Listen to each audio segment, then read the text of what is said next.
be fine. Okay. I hope you just observed a moment of silence with us for our careers. This is Perhaps It's You, an unofficial Unsolved Mysteries rewatch podcast. I'm Liz. I'm Samantha. This thing you're supposed to do when you are a professional podcast or audio recorder is to have some silence at the beginning of your recording so you can use it to like remove like the ambient noise. And I have forgotten to do it every single time we've ever recorded. So that's like 500 episodes. So we're starting out season 4 very professionally. Yeah. Did you know that we're professionals I feel like now? we've upped our game. I really had so many plans to like come out swinging. I was like, season 4, I'm going to be on it. I'm going to know how to pronounce shit. I'm going to do my research. Like, I'm going to post on Instagram on a regular basis. We'll see how long that lasts. I'm going to update our website. A thing that has not happened in many moons. Still hasn't happened. And then I was just explaining to Samantha, like, I'm so tired from moving some furniture. And I had so many grand ambitions that just never came to pass. Okay, this is day 1 of recording season 4. I would not write it off just yet. I mean, I know I have kind of a bleak outlook sometimes. So I was like, oh, it's over. I've already failed. Let's just quit the whole podcast. Okay, the other night, I had my first podcast nightmare. Yes. You know how you sometimes have like bad dreams that you're like back in school and you've forgotten to take a test? Or maybe you're in the office and you missed a deadline? Yes, I had that of podcasting where I knew so today's Monday, we're recording on a Monday, which we don't usually do. True. And in my dream, it was Monday, but I thought it was Sunday. A thing that could potentially happen to me because I don't work on Mondays. And so the dream was like me going like, wait, today's Monday? Samantha's coming over to record right now. I have not watched the episode. I have not done anything. I am totally fucked. And in the dream, like I couldn't just go like, hey, Samantha, I'm a loser and I fucked up. So I was like scrambling to just like print out the Unsolved wikis and act like I had seen it. And just like, I was like, I'm just going to wing this and it's going to be fine. But I was like, I honestly like woke up like, oh my God, what day is it? I've already failed season 4. What's so funny about that is if that were to actually happen in real life, which it never would, but if it did and I showed up and Liz was like, I fucked up and didn't watch the episode, I'd be like, great, let's go get tacos with Patreon money. I don't want to do this either. In my dream, I just like couldn't let you know what a failure I was because you were like, I think you had like a binder that was like all color coordinated of the episode, and I was just like, a whole binder for the episode. Yeah, and I was just going like, next level. Yeah, that was weird. But we're here. It's season 4. Happy season 4, Our everyone. hiatus is over. I know y'all have missed us. We're back. Your Thursdays are livable again. You're welcome. It's hard to imagine that there are people that are like, I wish I could listen to Liz and Samantha babble about Unsolved Mysteries every week. It is weird. It's wild. And those people are not just my mom. Yeah.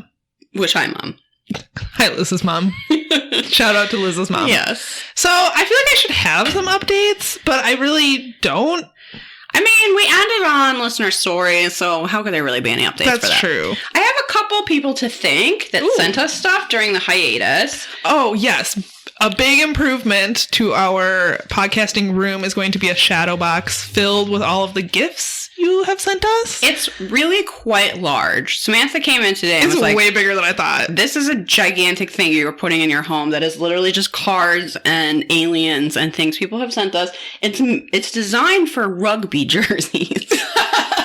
It was hard to find a shadow box that quite fit my needs. So the idea of this is that your favorite sports hero signed a jersey and you're going to like frame it and put it in your man cave. Sure, Gordon Ramsay has several of these in his mansion. So that's what this is for, but we're taking a little different route. There's a box of Smarties in there.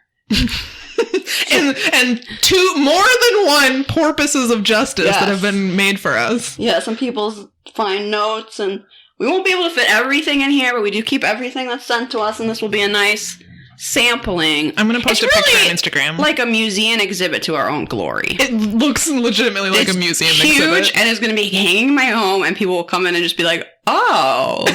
Like, I might as well just write, like, I'm awesome in huge letters and hang that up, which maybe I will too. There's a little bit of space left. We could... I've left some room for, other notable items that come in.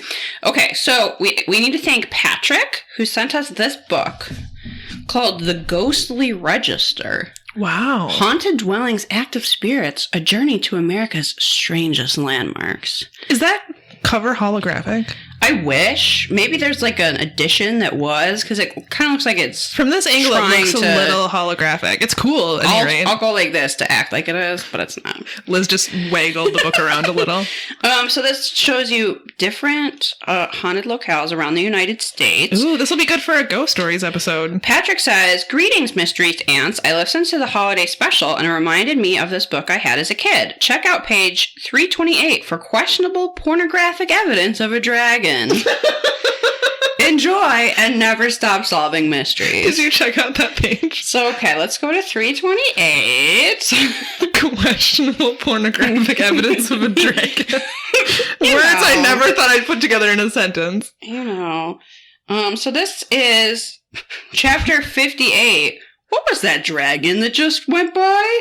A small informal commune in Denton, Texas. And, it seems to be referring to the main fun began in 1984 when people began seeing a dragon, sometimes in the sky as though it were formed by clouds. Okay. Look, I've seen dragons in clouds as well. Those are clouds, y'all. Sometimes on the ground, only a few feet away. One evening, a group of boys and girls were gathered in Susie Mill's backyard, chatting and having a beer or two. Okay. And Susie decided like to take a picture of them. No one was smoking, Susie says. Got it. Just winked. Got it, Susie. When the photo was processed, there was a smoky effervescence hovering just above and behind the gathering. All concerned insist it was the dragon. Okay. Is there a picture included? Yeah. I'm trying to see. Does it look like a dragon? What's pornographic? Does it have its dick out? Okay, apparently, so here's everyone like enjoying a beer in the backyard, and then there's just like a slight blur that people are claiming is a dragon. Definitely not smoke, for sure. See that wispy form over the heads of the frolickers? They're not frolicking. They're sitting there probably smoking. I'm not seeing the pornographic part, but I assume it's in there somewhere. Thank you, Patrick. Thank you, Patrick. We also got from Troy and Laramie, they found a X-Files guide at the bookstore. Ooh. And they sent that along. I had many of these back in the day. Is this the Laramie of the felted alien keychain? Yes, it is. You sent us another gift? I'm blown away. And I actually was surprised that this was not a book that I had, so thank you. This surprises me as well. Now, last item for people who are like, oh my god, please stop, is that we got a parachuting D.B. Cooper action figure, complete with parachute. And this was sent to us from Melinda in Australia, who said, trust you'll put it to good use. Absolutely. That came all the way from Australia. Well, it was ordered on Assuming Etsy. Australia exists. It was ordered on Etsy from 20leaks.com. Oh. And what's interesting about that is that seller put in a note that said, we're fans of the show, and we're excited to see this gift order come through. That's amazing! How did that happen? Too. So that was Morgan. Thanks, Morgan. Morgan and Melinda. The D.B. Cooper action figure has been enshrined in our shadow box. Yes, it's pretty cool. Check it out on Instagram. I'll make sure to post a photo. It looks very well made. I highly recommend it. I haven't taken it out of the packaging. I'm going to leave it in its pristine condition. Well, that just means it's going to be worth a lot of money someday. That's my plan. Sell it with your Beanie Babies. That's my retirement right there. Have you seen that photo from the 90s of a couple divorcing in court and they're splitting up their Beanie Babies? No, but I know you've told me about it before. It's probably hilarious. It's probably my favorite photo of all time. Do you remember when that, maybe it was last year or the year before, there was a viral story going around about the first edition Princess Diana Beanie Baby Bears? And everyone was sharing it on Facebook like, Mom was right! These are going to be worth money! But of course it was only like 2 bears. Everyone else with a Princess Diana bear, it's worth nothing. About those ones. Yeah, like they were first edition, or I don't know what. There's a really funny episode of Broad City about a John Benet Ramsey Beanie Baby bear that's worth a lot of money, but that's not actually real. Yeah, that would be horrible. But it is kind of is the Diana one great though? I mean, true. I don't know. I don't know. I don't know. I also want to give another thank you to Mary Jean. I recently started writing in my garden journal that she sent. Yeah. You took the brave stance of writing in a new journal. That was my problem, was that I didn't want to mar that beautiful garden journal. If you don't listen to our Patreon episode, Mary Jean sent us some beautiful gifts. Mine was a garden journal. It said The Mindful Gardener on it. And it was beautiful. And I didn't want to mar it with my bad handwriting. Too bad. But I've been watching a lot of garden videos lately, and I needed to take some notes for what I want to do next spring. And I was like, this is the perfect application for a journal. So I took the plunge and I wrote in the journal. Good for you. I'm proud of you. Thank you. I also started a new notebook for season 4. This is very exciting. A copy of the book from Beetlejuice that says Handbook for the Recently Deceased. I love it. That's very applicable. Yes. To our podcast. Because you can see a generational divide that I take my notes in a notebook and Samantha, like a normal person, types them. But that's not how I'm used to taking notes. So there you go. And also, how will I make countless mustache doodles? Quite true. Okay, should we get started? If you're following along at home on Amazon Prime, this is Season 4, Episode 1. There are now, more than ever, ways to watch Unsolved Mysteries with Robert Stack. Yeah. It's on the Roku channel. It's on YouTube. It's on some other thing. Maybe it's still on Hulu. I have no idea. We watch on Amazon Prime. We know Amazon's evil. We do it anyway. We've sold our souls. What can we do? So I was surprised to see, I thought I had abandoned Unsolved Mysteries in Season 3, but I've actually watched this episode before. It's the only episode of Season 4 I've watched, so I don't know if, Travis and I accidentally skipped ahead and watched this episode. Not sure. I'm not quite sure what, platform you use to access your streaming services, but sometimes my Amazon Prime app or whatever you call it is finicky and will just start playing the wrong episode. Remember that time I watched the one from the totally wrong episode and was asking you, and you're like, Liz, that mystery is not in here? Yes. It's just because it's oh, you meant Season 5, Episode 2? It's no, obviously I want to watch the next one. Right. Maybe that's happened. So maybe somehow you ended up watching. So I have seen this one before, and this is a lot of people's favorite UFO mystery. Yeah, and this is timely because Last Podcast on the Left is at this very moment doing a series on this UFO incident. So if you want some better research, way better research, go listen to that. They only have one part out right now. I think it's going to be at least a 2-parter, maybe more. So I was only able to listen to their first one, and I listened to it twice. I will say that I like that podcast for the most part, but their UFO ones tend to be a little meandering and kind of hard to follow. So I'm not sure how much I got out of it, but it's very interesting. That podcast is funny if you enjoy it. I feel like the only update that's occurred while we were on hiatus is it's clearer than ever that UFOs are real. Oh, absolutely. So everyone both believes in UFOs and also does not care. That's the update in the United States, is that all these different, Navy officials and stuff have been oh, yeah, there are UFOs. Yeah, and, people that you wouldn't expect to make the shit up, right? Yes. People that we're going to be talking about today, there's regular army dudes, so many witnesses to this one. Right. A lot of witnesses to this. So this is the UFOs are real, the world is ending, no one cares. That's the update. So this is the Rendlesham Forest incident, which is a series of UFO sightings that occurred in the UK on an American military base.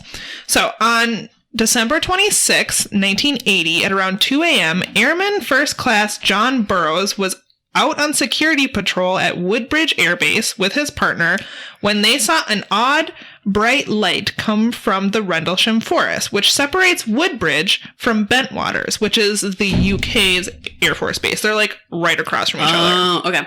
How did you feel about the Air Force hats?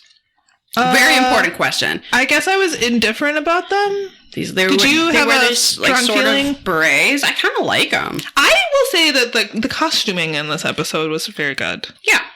So they were out patrolling the Rendlesham Forest. There's a very thick forest that separates these two air bases. It's very, very dense from my understanding. The men went back to call their superior from a nearby post, and they were still able to see the light. Almost simultaneously, another security patrol arrived and confirmed the lights. Burroughs and the second team were sent off base to investigate without their weapons because they were leaving American jurisdiction. Okay, my favorite part of this is So he gets off the phone with his supervisor, and he's like, oh, this many men are supposed to go into the woods to investigate. Do you want to come with? And the other guy just goes, nope. What? Apparently that's something you can do. This is not the military as I know it. He was just like, no. He literally said nope, and then they just cut to something else. Look, I know very little about the military. This was like Cold War era, right? So I think they're just like sitting around waiting for the nukes to go off. I'm not really sure. But I think they just like walk back and forth in front of this forest. And I guess you can just be like, nah.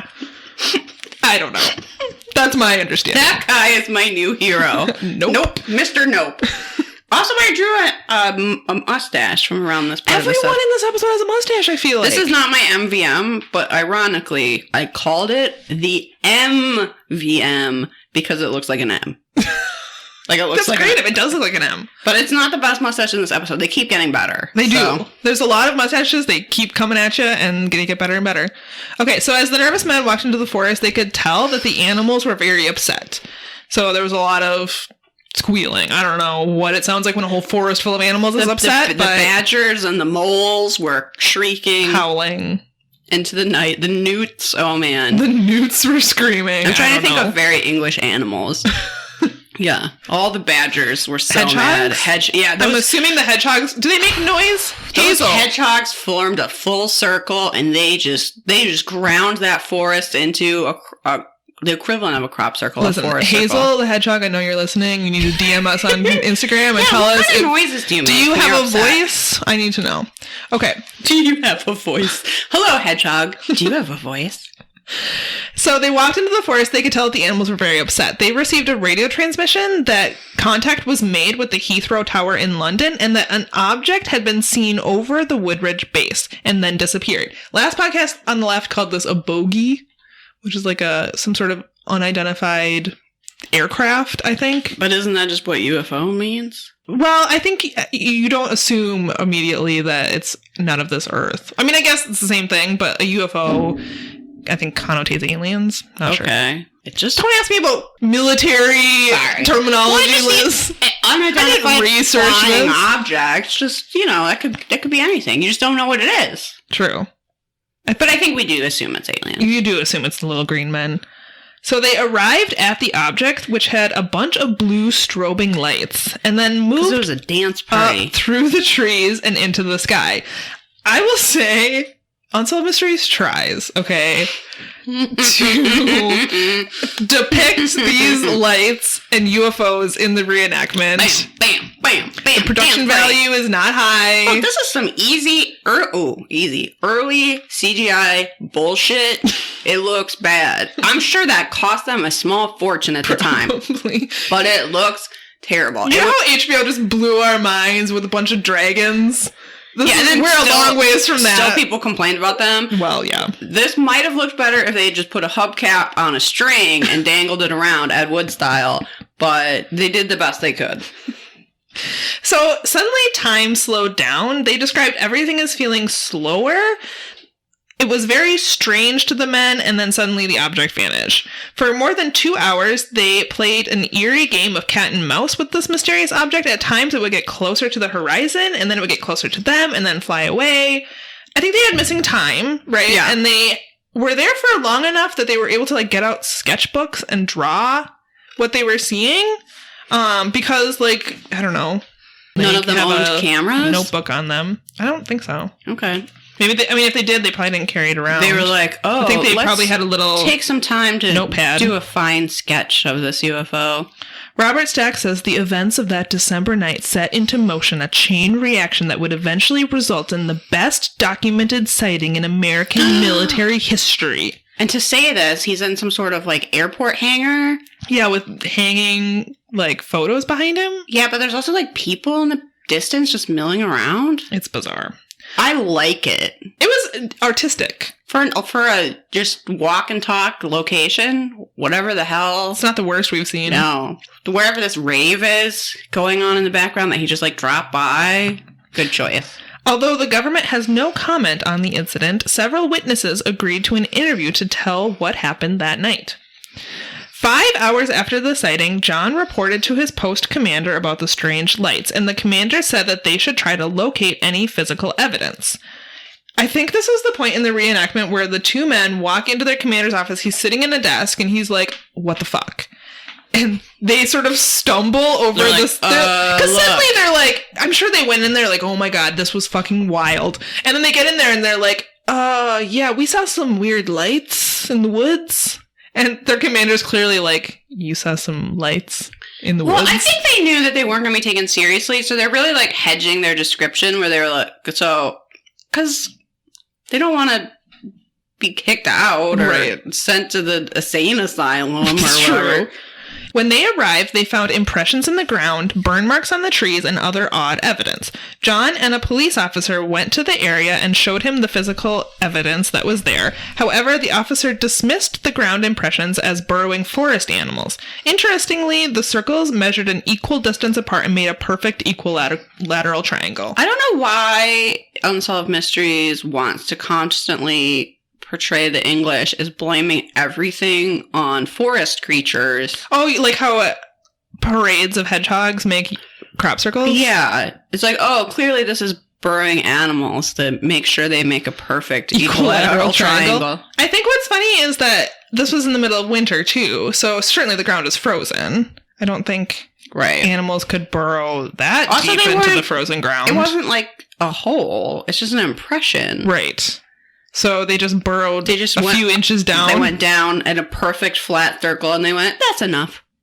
I mean, that's what hedgehogs do, I think. Okay. Early the next morning, Colonel Charles Hart arrived at Woodridge Security Headquarters and was told about the UFO sightings. He was very skeptical at first, but as he began to investigate, he was surprised at how authentic the sightings sounded, and he was unable to explain them. The same night, more lights were spotted, and floodlights were ordered to be set up in the woods. And Unsolved Mysteries spends a lot of time describing to us what the fucking floodlight is. But then what are they calling it? I don't remember. They call it, they're like, a floodlight, as is commonly known as this. And I was like, no, a floodlight. Like, why are you giving me this other confusing term? It's just a light. Like, it doesn't matter. I don't care. You know how, like, new car dealership moves into town and they put those floodlights up in the sky? Like, that's pretty much what this is. Yeah, we get it, Stack. Calm down. At 9:30 p.m., Colonel Hart received word of floodlights malfunctioning and other strange occurrences. Base security was immediately dispatched to put out more floodlights. Colonel Hart had a professional photographer come with him to take photos and try to debunk the sightings, but when he arrived, all of the equipment they were using started to malfunction, including the floodlights. Or as I call them, the stack lights. The stack lights? Because apparently you can just make up terms. What's funny is that I think at this point in the reenactment, you see them leaving a building with Christmas lights on it.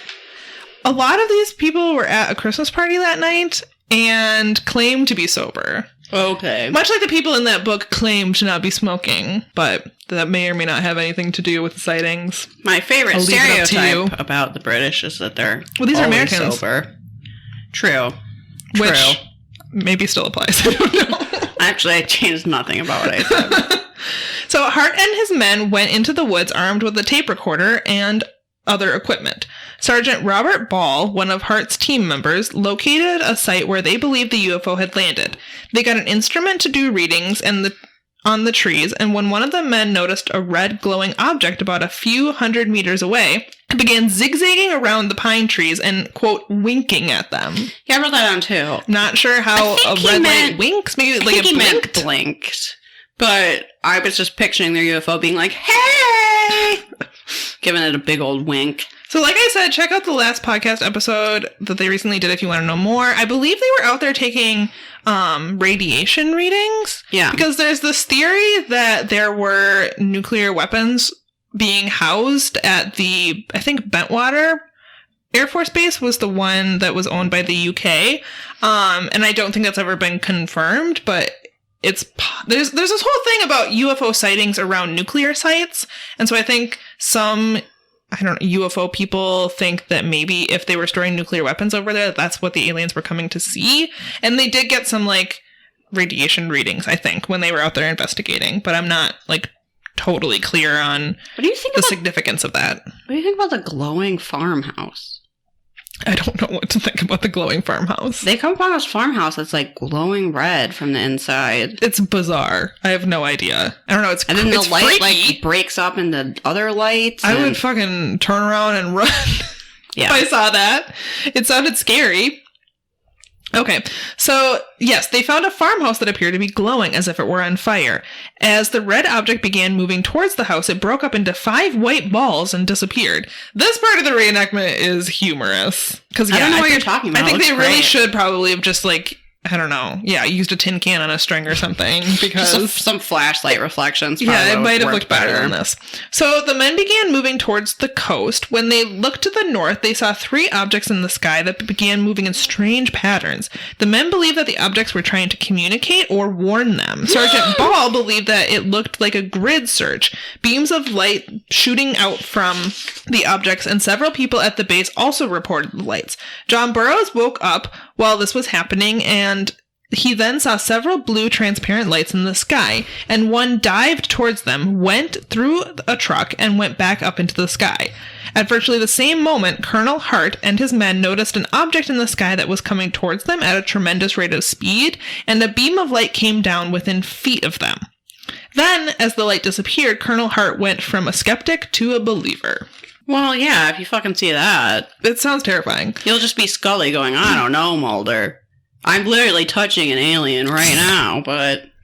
The next day, Colonel Hart played the tape for his boss, and he agreed with him and told him to write an incident report. His boss then sent the report and the tape to a staff meeting, and everyone was confused and nobody knew what to do. Like most staff meetings. True. Colonel Hart's memo was sent to the British military authorities, who did not act on it. Then in 1983, a private citizen used the Freedom of Information Act to release Hart's memo. However, many people are not convinced. Some believe that the, quote, UFO sighting was really just a meteor shower, but the people that saw the UFOs are convinced that it was not a meteor shower or a figment of their imagination. Colonel Hart found that in January 1981, 9 months later, there were more sightings near Woodbridge. In total, 15 men claimed to have seen the unusual phenomenon at Bentwaters and Woodbridge during the first incident. To this day, nobody can fully explain what really happened in December of 1980 in Rendlesham Forest. We hear from an astronomer with a very boring mustache who wants to tell you that it's just a meteor shower and that there's no evidence that it's aliens and the burden is on them. I think this is James McGay, who is an astronomer and noted UFO skeptic and director of 2 observatories. James does not believe that much evidence is there to prove that the objects seen were UFOs, but he believes that they may have been meteor showers. However, John Burroughs is certain that what he saw was not a meteor shower, especially because meteors do not move up and down and do not move in an erratic manner. James claims that what they saw was all in their minds because they were expecting to see UFOs. James believes that the red light that Colonel Hart saw was from a lighthouse reflection, but Hart says that that was impossible because it happened 2 different times in 2 different places, and the way it moved through the forest was not indicative of the lighthouse light, which I'm sure they saw all the time. There was a lighthouse nearby. It seems unlikely that they were confusing what they were seeing with a light they routinely saw. I think this astronomer, if he's still with us today, feels like a huge dummy because now we all know that UFOs are real. Exactly. And here he is insisting, no, it's a meteor shower. And you have these very credible witnesses going, yeah, I know what a meteor shower looks like. I do find the witnesses credible. I do too. I don't think that all of these people are making up what they saw, that all of them could be confused by a lighthouse and a meteor shower. I feel like particularly those first 2 people that came back to make that report, it's kind of like jeopardizing their careers. I was going to say, I think you're right. If you walk into your military boss's office and is like, oh, I saw weird lights in the sky, at best, it's going to be embarrassing. At worst, it could hurt your career. They could have gone back and said, you know what, we investigated it, and it turns out it was nothing. And they'll go, okay, great, good job. But instead they went, yeah, something weird's going on that makes farmhouses glow. And I don't know. I don't see why they would make that up. Yeah, I think so too. And also, UFOs are real. Yeah. Which is probably the name of this episode, because I keep saying it, and I'm not going to stop. UFOs are real. UFOs are real. All right, that was the first mystery. It was very long. I feel like I didn't have enough to say about it. It was long. I think it was a 2-parter at some point, and probably. It does drag a little bit, but you get some very credible witnesses. I wrote down, these reenactments are kind of silly, but they are trying, which is a very patronizing note that I have in there. But that sums it up pretty well, actually. As if UFOs weren't enough for Unsolved Mysteries episode, we're going straight into satanic cults. Holla! Okay, so this is unexplained death. Satanic cults. Sorry, we were just joyous about your unexplained deaths. This is the case of Shane Stewart and Sally McNeely from San Angelo, Texas. It dates back to July 4th, 1988. So we start off with a little introduction to our 2 victims. We hear from Shane's dad, who seems like a really sweet guy, and he Poor Shane's dad. I know, I feel really bad for him. So he tells us all about how great his son was, and how like fun and enthusiastic, and just seemed like a really outgoing person. It's the type of person that you care when they're murdered, unlike everyone else. And then we get, I don't know. I feel like whenever people are like, oh, they had so many friends, they were like, blah, blah, blah, blah, blah, it's so sad they're dead, that if I was dead, they'd be like, I don't know, Liz just kind of stayed home and didn't do a whole lot. That is not true. You have 5 listeners who would mourn your death. It's like, well, she was kind of an introvert and also lazy, but R.I.P. Is this the first time we've seen home video on Unsolved Mysteries? I was trying to remember in our rewatch if we've ever seen home videos. Well, we saw that church frame burnt down. Yes, I remember that. I wouldn't call it a home video. I think we have, but maybe not video, like home film, like home. Yeah, maybe. I was trying to remember. I think we've seen some splotty, reels, but I don't know that we've seen an actual like home VHS like we do in this. Because we see a lot of tapes of him. So yeah, so Shane, life of the party, right? And so he was involved in a long-term relationship with his girlfriend Sally. We get a less enthusiastic introduction with her, where her mom was just sort of like, she was a people pleaser and wanted everyone to like her. I was like, don't ever say that about me if I die. Don't worry, Samantha, no one will. The opposite of me. Samantha was kind of bitter, but fun to be around. That's what I'll say. Perfect. Put that on my tombstone, actually. Kind of bitter, but fun to be around. I mean, I like that in a person, so it's not an insult. Maybe that should be the title of this episode. Yeah. Kind of bitter, but fun to be around. So yeah, I don't know. I thought Sally's mom could have been a little more enthusiastic in describing her daughter's character, but what do I know? I didn't lose a kid. Who am I to judge? Robert Stack tells us that, like so many small towns, there was more to San Angelo than meets the eye. And I guess a seedy underbelly is, I think, what he's trying to get at. He's like, yes, this is the town from Twin Peaks. There's so much more going on. So the last time the couple was seen, it was July 4th. It was actually their first date in 4 months because they had been apart for a little bit after they'd both split town. But they came back and they went out to see the fireworks. And that is the last time anyone sees to see them alive. The next day, Shane's car is found abandoned, with the keys in it just sitting on the dashboard, not even, like, hidden. Right. And the police, in their infinite wisdom, took that to mean that the couple had run off to get married. And I was like, wouldn't they need their car to do that? Bitch, Did how? They walk? Bitch, where? Bitch, what? Like, in the forest. These are... Well, see, they were getting married to the devil. And you can only do that in a secret wood ceremony. These are young people. I'm not sure Sally had a car. I don't understand how they're getting to the chapel if his car is sitting abandoned.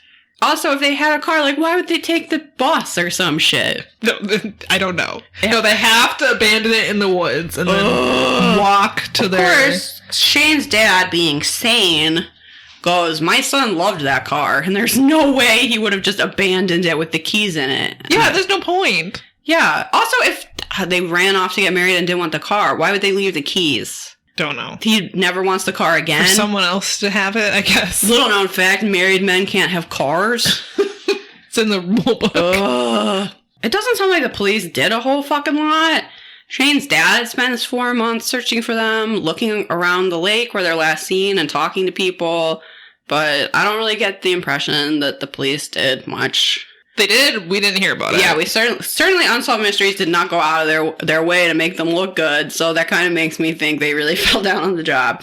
4 months later, after their disappearance, 2 skeletons are found by Twin Buttes Lake, and I actually wasn't clear if that was the lake they were last seen at, or if it's a different lake. I'm not sure. Their bodies are miles from the car, but I just don't know enough about the geography of the region. So Shane's father had a police scanner, probably by his bed, and he heard that these bodies were found, so he went down to the crime scene and says, have you found Shane's body? And in the reenactment, they're like super casual about it, and I hope this is not how this went down. They're really like, yeah, he's down there, but it's real bad. You don't want to see it. Like, you don't want to say, like, I'm so sorry, we do think this is... First of all, they describe it as a skeleton. I don't know how decomposed this corpse is, but they describe it as a skeleton. But they're willing to immediately tell this grieving father, like, oh yeah, that's your son. You might not want to look at him. He looks real gross. Basically... It is. They don't say, like, he might anything comforting at all. Yeah, chomping on some gum. He was, like, that casual about it. Here's the thing. Your son's real dead, and he looks stupid. It's, like, so callous. So, the dad insists on going to see the body, which, if the reenactment is accurate, they, like, barely fight him on, even though telling him it looks bad. And then he says that he sat down by his son and he told him that he found him and he was going to take him home. It's very sad. And I just hate everything. Also, the dad is in the reenactment, so he has to reenact this. Yeah, that... Not cool, Unsolved Mysteries. Cool. Go cast more people. I don't see how that is going to help find his killer. Maybe it makes for good television, except now we're all just fucking bummed out. Yeah, really... Yeah, I don't think it makes for good television. I think it makes for sad television. So this is the part where they go, you know what you weren't expecting, except that we already told you. Satanic cult! Because we start to hear a little bit more about Sally. And Sally, unlike most teenagers, had a rebellious streak. What? I know. That... I've never heard of this before. I'm going to sound mean right now. But when Sally's mom is, like, talking about raising her, she's like, I had her real young, and we kind of grew up together. I was like, that's not great. No, I had the same weird feeling about it. I think that maybe Sally was not getting all the sort of parental guidance that she needed, kind of by her mom's own admission. Yeah. And apparently Sally never referred to her as mom and always called her by her first name, which doesn't mean anything in and of itself, but sort of in the context of... You can sort of tell what their relationship was like. Yeah, and so we see this reenactment of Sally sneaks out her window one night, the worst thing any child has ever done. And she comes back and her mom, Pat, is, sitting in a chair in the dark to catch her. But then Sally's sort of just like, leave me alone. You just freaked me out. And doesn't tell her mom, like... really anything, and I don't think it's punished in any way, and yeah, her mom just sort of tosses up her hands like, well, she wouldn't tell me where she was. It was like, and that was it, apparently. That was the end of the conversation. Apparently. So, but her mom did call a friend of hers to try to find out what was going on, I guess because her daughter didn't want to talk to her, and that friend was like, oh yeah, Sally is mixed up in a cult, and they have a demon in a bottle. Oh. Okay. Oh. I thought she was just going to smoke with some boys. I thought she was having sex with her long-term boyfriend, which didn't really seem like the end of the world, honestly. But now you're telling me she has a demon in a bottle. Somehow those two facts were, like, conflated in this friend telling... Okay. So now we learn about the cult. Yes. So Sally was mixed up in... ritualistic parties that she was attending on a regular basis. This is just our Friday night. Yeah, the reenactment of this is a dark room lit with an expensive number of candles, where some teenagers are drinking beer and playing with a Ouija board. That's a ritualistic party I guess. That all satanic cults engage in. And her friend, who I think was named Helen, I don't even know that I wrote down, was invited to one of these parties, saw Sally go into a trance, which according to the reenactment was she spaced out for a second. Did you know that's called a trance? It is. And got That's something that no one's ever done while drinking too much beer at a party. As a teenager. So she got weirded out and was like, Sally, I'm going to leave. And Sally was like, fine. Because apparently she was too uptight to hang out with her ritualistic parties. And so that's where this information is based on. I wanted to know more about this demon in the bottle, but we never get back to it. And that is also a tragedy. This is the least cult thing I've ever heard. It's literally just a party where they had a Ouija board. Yeah. If that was the definition of a satanic cult, I was in one for my entire junior high existence. I mean, according to some people, that would count, I guess. Yeah. Now, what's interesting about the satanic cult is we don't only have Unsolved Mysteries interpretation of it. Shane and Sally actually did reach out to the police about this group of people. The problem is that they're criminals. The problem is not that they occasionally... They captured a demon in a bottle? Yeah, that they occasionally dabbled in the most capitalist of the dark arts, the Ouija board.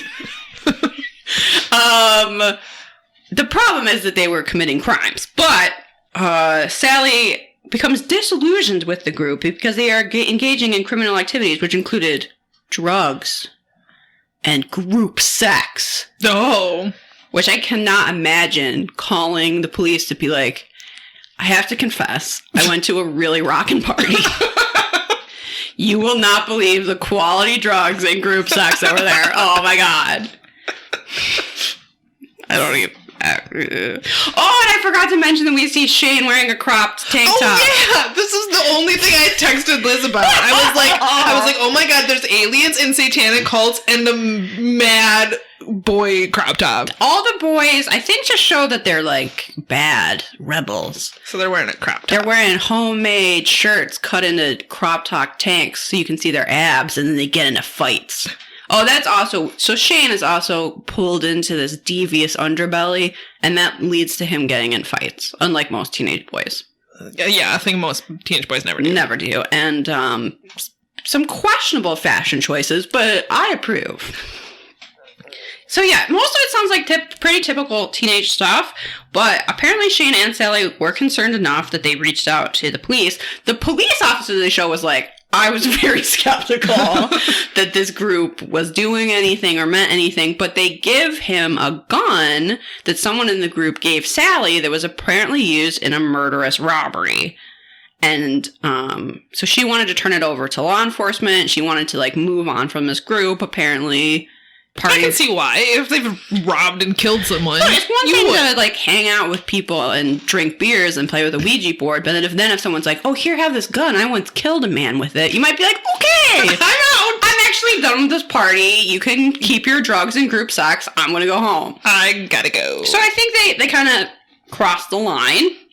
Yeah. Sally and Shane no longer wanted to do anything to do with it. Yeah, murder is a very clear line. Right. They were like, I was in. I wanted a demon in a bottle. Sorry for the really loud motorcycle that just went by. Oh my goodness.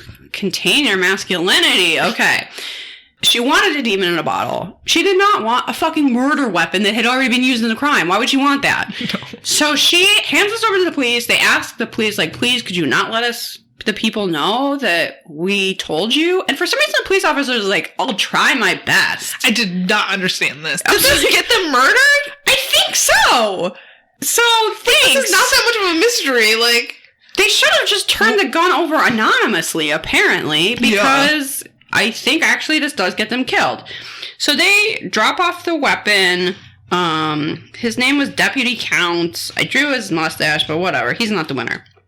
So at this time, Shane and Sally were living together. I think because the police gave them such a lackluster promise to protect them that they decided we should probably leave town. Not a bad idea. Yeah, they were fearful of retribution.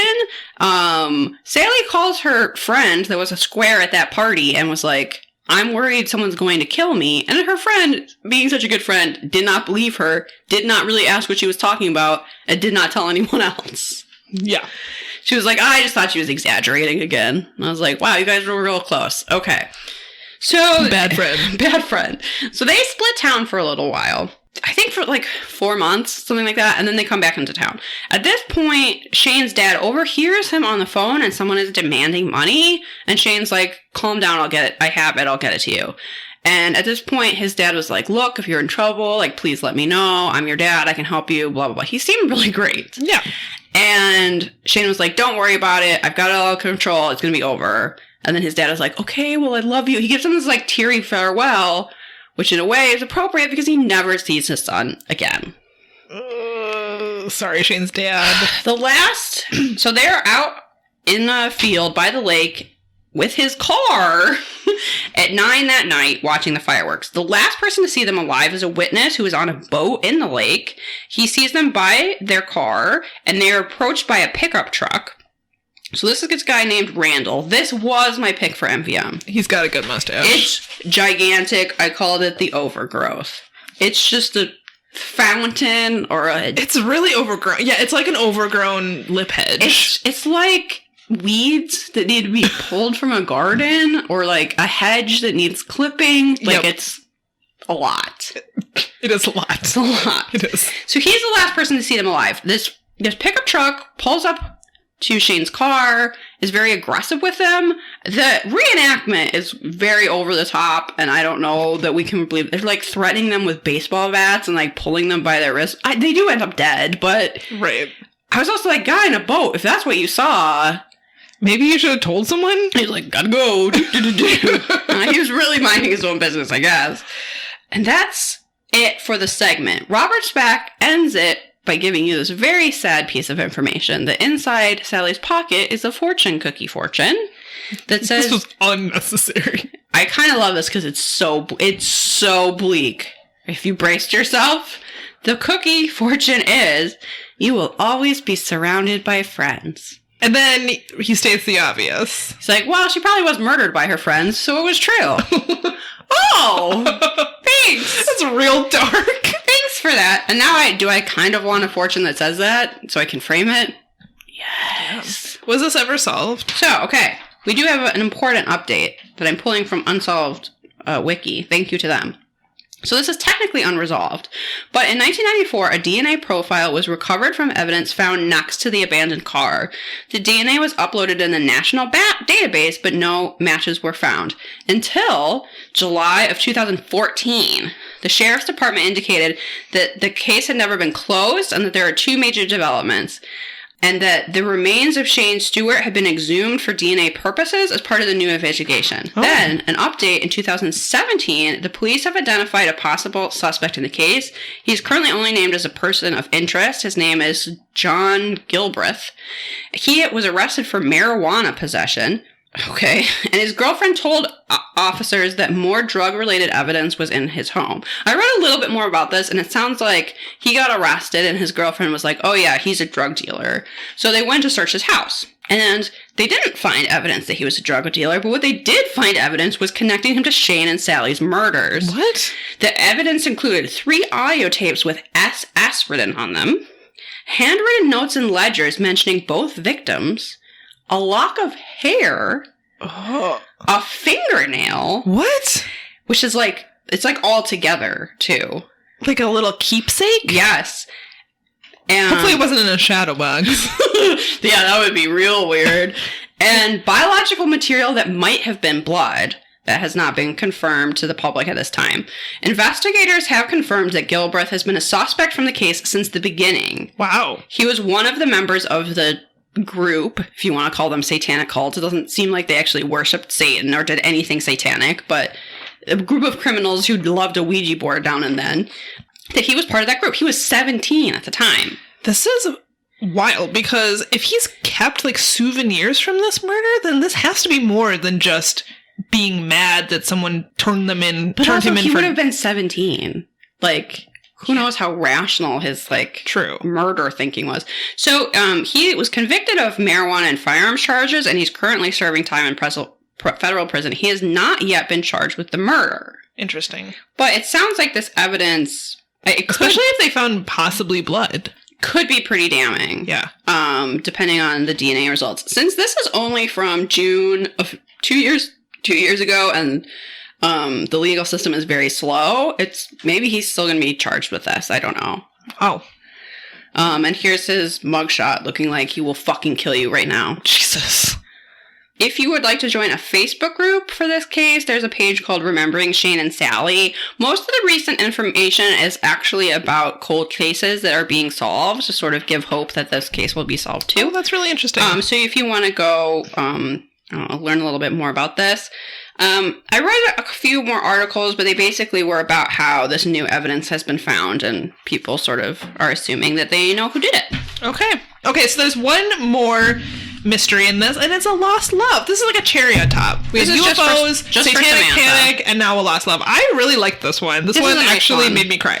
Okay, so this is the story of Carla Downing. So Carla Downing had always felt different from her relatives, especially because she had different hair and eye color than them. She had significantly different hair. Like, her whole life she thought she looked a lot different, and also her complexion, she had more of an olive complexion than her siblings. So she always felt sort of out of place. These feelings were forgotten after her mother, Mildred Libby, passed away in June 1965 when Carla was 16. She and her brother Ron were sent to live with their grandparents in Alexandria, Virginia. A few weeks after Mildred's funeral, a woman named Mary visited her grandparents' home. Carla's grandmother said that Mary was a friend of Mildred's. She noticed that Mary seemed quite upset when she met her, but she assumed that it was just because of Mildred's recent passing. And in this reenactment, Carla is wearing like some sweet jeans. Oh, yes. The acid wash is on point. She is getting $20 to go out with her friends and get her mom a carton of milk, and then she was going to buy a dress with the rest of the money. She has a great ponytail. She leaps into a classic car. The fashion in this episode is like, but then in this segment, so good. Spot on. So after Carla graduated from high school, she married and had a son. Despite this, she still felt out of place with her family. In 1990, her father, Chester, died, and she traveled to Arlington, Virginia to attend his funeral. A relative at the funeral gave her a briefcase that contained several important documents. And in the reenactment, they're literally like at Arlington, like at the trunk of a car, and she's like, I have something very important to give you, and pulls out this briefcase. Your father wanted you to have this. Yeah, I mean, maybe it did go down that way. It was very dramatic. I hope something that dramatic happens to me. One document from 1945 listed Chester as married. However, another one from 1948 listed him as divorced. She had no idea that he was married before meeting her mother, Mildred, and that he had divorced his first wife just a few weeks before her birth. 2 days later, she talked to her uncle Norman, Chester's brother. He finally told her that Chester was not her biological father. And in in Unsolved Mysteries episode, I believe Norman is interviewed for the show, and he's like, I really wanted to tell her back then, but like the family didn't want it, and so I felt like it wasn't my place as like just her uncle. But I was glad to have finally been able to tell her the truth. Aww. So shortly after, Ron called Carla. He said that his birth certificate stated that their mother had no children prior to his birth. This meant that Mildred was not her biological mother. She's just a horrible moment where like her whole world is shattering. Crashing down. She's like, wait, that wasn't really my dad and you're not really my brother? Everything I know is a lie. She later learned from her uncles, her mother's brothers, that Mildred had suffered a series of miscarriages in the 1940s. In 1948, she met a single pregnant immigrant from Belgium named Mary. Mary knew that she would be unable to keep her child, so they decided to switch their identities. The birth certificate would say that Mildred was Carla's mother. This was crazy. Like, I don't know how you do this. They like walked into like an office together. Apparently Mary didn't speak English, at least based on the reenactment, because she's like pantomiming, like, get out your paperwork and sign. Like, it seems like she's doing this under duress. Like, I'm sure it doesn't seem like it was based on how they described it, but also, do we have like all the information of how this really went down? I'm not sure. Seeing the reunion, it didn't seem like Mary never says that she didn't want to give up her baby, but it seems like she may have regretted it later on. Right. So I don't know. I don't want to say that Mildred coerced her or took advantage of her, but she would recently immigrated to the United States. Didn't seem like she spoke any English. She may have been in dire straits. She might have not fully understood the length of time or the consequences of what she was doing. And maybe she truly couldn't keep her child, but didn't understand how to navigate the adoption system. I'm not really sure what happened. Regardless, though, it's a weird situation. So Carla was then officially Mildred's child and was raised as such. She learned from her uncle that Mary was actually her birth mother. Since then, she has been searching for her. So the result is that this is solved. Minutes after the broadcast, a viewer's tip led Carla to her birth mother, Mary Maxwell, and they were reunited on September 27th, 1991, at her home in Maryland. Carla was also reunited with she met for the first time her 2 half-sisters and a nephew. They filmed the reunion, and it was the sweetest thing I've ever seen. Like, some of these reunions are weird because you're meeting someone for the first time. There's a camera in your face. Like, it's very uncomfortable, and I can understand why. But in this one, Carla jumps out of the car and sprints towards her mom, and they have this big hug, and they cry, and I cried watching it. It was the sweetest thing. Her little nephew's there, and he has some flowers for her. And her sister, like her half-sister's there. It was so cute, and I could watch it over and over again. I loved it. So I really liked this Lost Love. It was good. Yeah. And I'm happy for them, and that they got this, like, new chapter in their lives. Yeah. And so they were reunited in 1991. Mary passed away in 2010. So they had a period of time. Yeah, they had many, not as many years as they would have liked, but they had several years together, and it seemed like I'm sure they kept in touch and had a relationship. I hate the ones where they're like, oh, we found them and they had died a month previously and we never got to talk. So yeah, don't even bother airing those Unsolved Mysteries because those are horrible. So these ones I like. The fact that they got almost like 2 decades together is pretty nice. It is nice. So are we ready to rate this episode? Yes, let's do it. Let me see if I can remember the categories. Oh, yeah, okay. Mysteriousness? The Rendlesham Forest one is really mysterious. Yeah, actually, and we still don't know exactly what happened to Shane and Sally. So I'll give it a thumbs up. Yeah, I'm a thumbs up for mysteriousness. They're both, the 2 main cases are both interesting. Yeah. So maybe the UFO is a little longer than it needed to be, but they're both good cases. Sure. The meat of the episode, I think, is quality, so thumbs up. I'm sure I didn't cover the Rendlesham Forest incident very well. Rob, if you're listening, I'm sure you can provide some more information. There's probably a whole podcast just devoted to that one thing, so probably all we can do is talk about the Unsolved Mysteries angle. True. All right, reenactments. Oh, they weren't the worst reenactments. I'm gonna go sideways. Yeah, that's what I'm feeling too. Fashion. I'm gonna say sideways. Also, the last segment, the Last Loves, kind of pulls it up a little bit. It does. And then Robert Stack. You see a lot of him in this episode. You do. So I'm going to say thumbs way up. He's wearing the trench coat. He brought out the trench coat for season 4. He's looking mysterious. You can tell he's aged since season 3. You know what's also interesting? I don't know if we've seen this before, but I noticed it for some reason for the first time in this episode that there's like a commercial break that they left in the Amazon edited ones where Robert Stack's like, when we return on Unsolved Mysteries. Yeah. And it just occurred to me that we've never really heard him say that. Which, of course, he probably did in every episode, because in real life, there were commercials. This was way before streaming. Right. So, I think we get, like, a little extra stack. Yeah, I think so. Thumbs way up. Was there another category we're supposed to talk about? No, that's it. There's mysteriousness, reenactments, fashion, stack. And stack. Are we forgetting one? Wow, we are not that rusty, are we? We do need to rate it on a scale of Robert Stacks. So we have 0 to 5. How many Robert Stacks would you give it? I would like a 3.5, maybe. I would say 4. Okay. I think it's pretty solid. I really liked The Lost Love. The Lost Love gets 5 out of 5. I would say it leaves a little... I love it when there's 4 mysteries, but actually, did I like only having to do 1? Yes. So, 4. That gets 5 out of 5 Robert Stacks. Yeah. So, this is season 4, y'all. We are on our way. And now we have our first recommendations. I actually don't have a recommendation today. I have something a little different. Oh, I'm intrigued. I have a little surprise. Something I've been talking about probably at this point for years. Since the podcast began. Liz is moving her mic like she's gonna... I went to the very back of my closet today, which I had not bothered to do, because that's where I keep, like sentimental things that you never really need to get out. But I was like, I want to start season 4 off with a bang. I like this. So far, so good. And show Samantha my X-Files scrapbook. So if you're new to the show, you will not have heard me talk previously. Then when I was, say, 10, 11 years old in middle school, what did I love to do with my friend in her basement on a Friday night after watching the X-Files?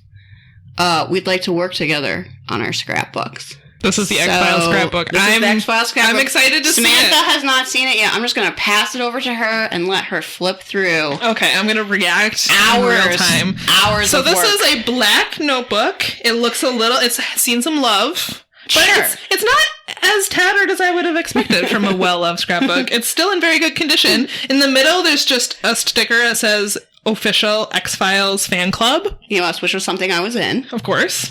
The Patreon of its day. The inside is black pages with meticulously kept clippings from magazines and newspapers. They are meticulously... they're spaced perfectly. This first page, there's a lot of Gillian Anderson. Yeah, the spacing is just excellent. I'm turning the page. I see a lot of things from magazines. I spent a lot of money on magazines that happen to mention the X-Files. So you can get some clippings from it. I like this like alien hand in the corner. That's a nice effect. There's also just occasionally things that are just about aliens, but most of it is pretty X-Files focused. I like this page dedicated to David Duchovny. I wrote it in a silver gel pen, David Duchovny. There used to be a thing. I think that's a shot from the show. Yeah, this is... He's like in a bush looking through a leaf. Look at those pouty lips, though. I mean... That really did it for you back then. I don't get it now, but at the time, I was all about it. There used to be a thing where you could, like, send away for, like, glossy photos of celebrities. I was wondering where you got these from, because they are glossy. It looks like you took this yourself with your 8mm. I think they were just, like, Associated Press photos. You could, like, send... This looks like you went to Sam's Club and you had the film developed. I think you paid for them in stamps. Wow. Yeah, God. You have 3 of them. What a different time. Oh, I think there might have been a period of time where those were on my wall before they made it into the scrapbook. This is a work of art. I really loved making it, and that's why I haven't been able to get rid of it. You should never get rid of this. This is the only piece of X-Files. There's so many pages. I had a ton of merchandise, and this is all that remained. Here's some more glossy photos. Wow, this is impressive. What is this?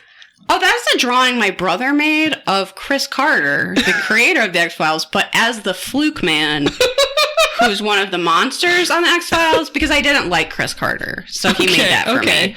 And I like that it got its own page. Yeah. He looks like kind of a mummy or something. Yeah, it for sure looks like a mummy with a very oblong head.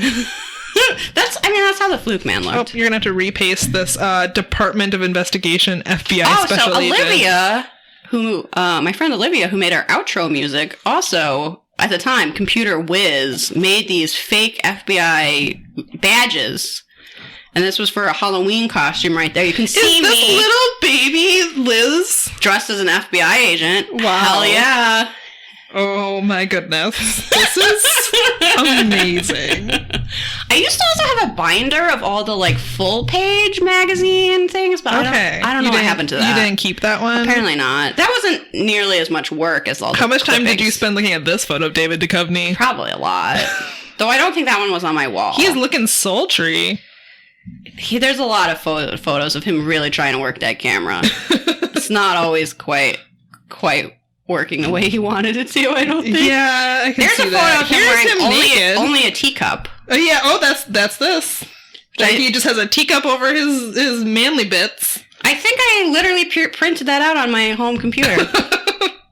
And your mom was like, I'm looking the other way. This is amazing. I'm going to take some shots for Instagram and I'm going to put them on the gram. This needs to be immortalized forever on the internet. It's so I beautiful. can't even back this up with my recommendation. Well, I don't really have a recommendation, so I've kind of cheated. Well, I support My recommendation is go back to the 90s when every single magazine was basically about the X-Files and make an X-Files scrapbook. That's my invent time travel and then do that. Please do. I Love it. I wish I had something to make a scrapbook about now, because I really enjoyed doing that. So during our hiatus, I read a lot of books, and I feel like I should recommend one of those, and I probably will. But all I really want to recommend is this Instagram account for this dog and this guinea pig. Oh yeah, great idea. Liz already knows what this is because I tagged her on Facebook. So the Instagram handle is Golden Goodness Infinity, and it's the perfect name for it. And it's an Instagram account for a golden retriever named Pippin and her best friend Frankenstein, the guinea pig. This is my dream. This is the cutest shit I have ever seen in my life. I have been doing nothing. Look at this video of Frankenstein kissing Pippin's nose. It is the cutest fucking thing I've ever seen. Guinea pigs, and I wish I could have a guinea pig, but I sort of think Lenny would eat him. So the idea that you could have a guinea pig and a dog that would be friends. They are best friends. Look at this is Pippin, or Frank, they call him Frank for short, sitting on Pippin's back. And there's videos, there's lots of content. I saw this shared on a local animal rescue page. And this is the cutest fucking thing. That's all I can even describe. There's videos of little Frank just following Pippin around. They spend all of their time together, snuggling and playing, and it's so cute. And they go outside and they tie a balloon to Frank so that they can keep track of him while he's walking around. But all he does is follow Pippin. There's all these videos of him just following behind. Here's him snuggled up in her fluffy tail because she's a golden retriever. Yeah, it's actually quite a big dog to be playing with a guinea pig. They love each other. It's the cutest shit I've ever seen. And then there's also a little girl in this family who's just an adorable little child who just has a pet guinea pig and golden retriever that love each other. It's the most wholesome shit.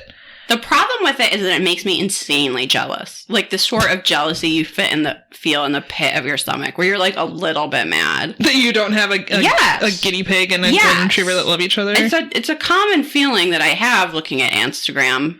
Maybe not common, but, it happens. You have a little FOMO. Yeah. Yeah, and I go, guinea pig FOMO. Don't I have a guinea pig who's best friends with my dog?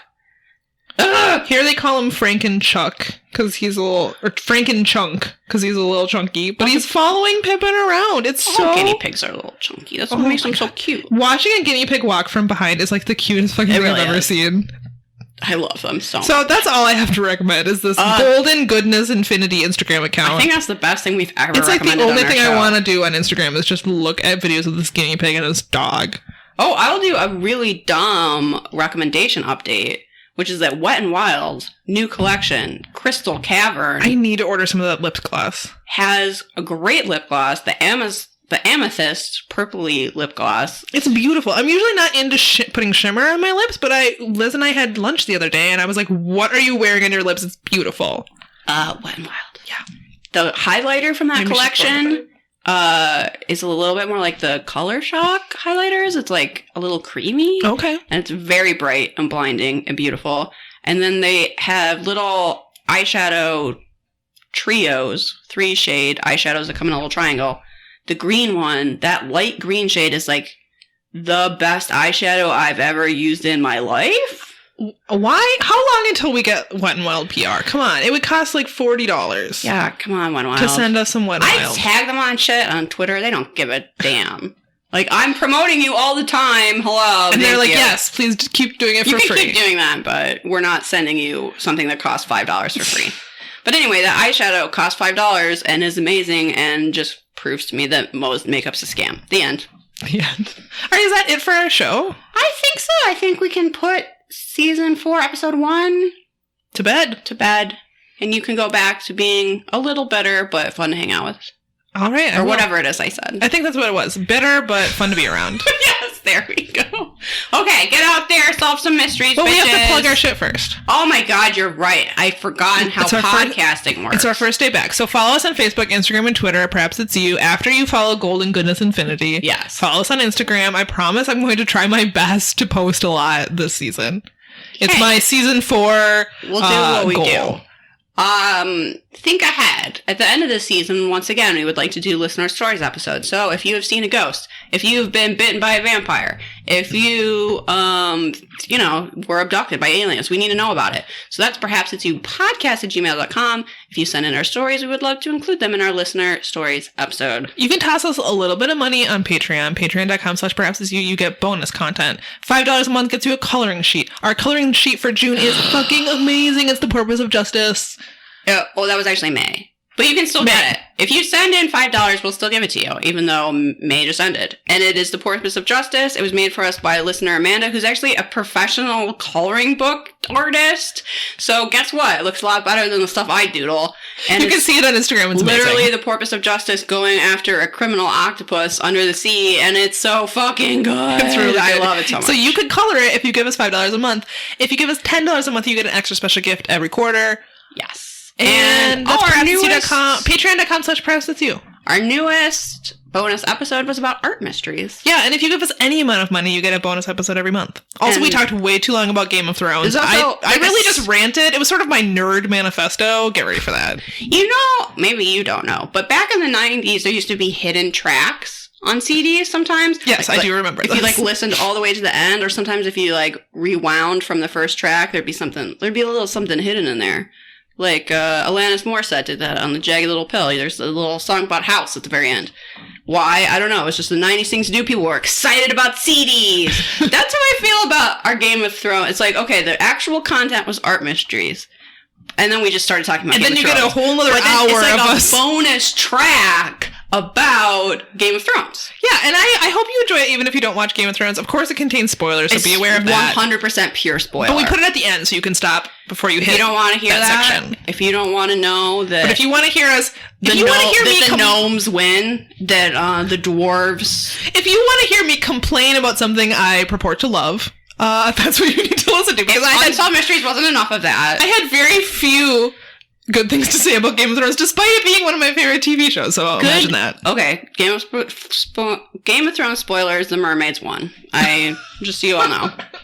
Sorry if you didn't plug your ears fast enough. The mermaids and fairies all won. Well, you know there's that theory about Varys being a mermaid. I do now. It's a real thing. They won. Sorry about it. Okay. Sorry we spoiled Game of Thrones for you. The mermaids won. Get the word out. The mermaids were victorious. I think that really is it this time. Unsolved Mysteries, bitches. Bye.